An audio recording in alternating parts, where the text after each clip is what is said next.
Hey everyone, so this is the pepper cannon by Männkitchen.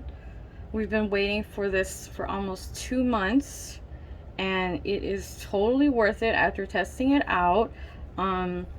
It is made out of aerospace aluminum, and I will show you the difference if you're looking for a pepper grinder that will really speed up your cooking process.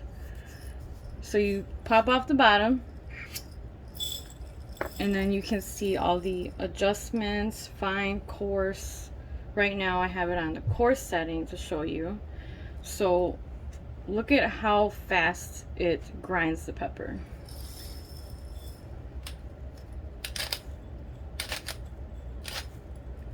So that's on the coarse setting.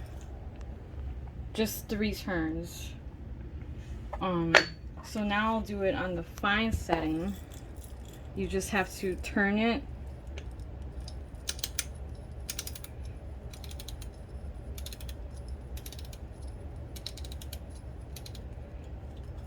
and then here's the fine setting.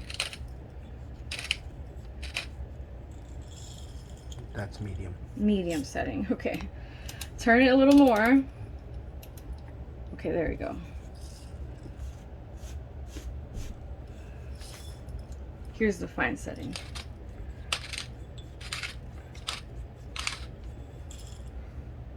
And it gives you a nice consistent grind. This one's obviously from the other one, but this is the fine setting, this is the medium setting, and that's the pepper cannon by Männkitchen.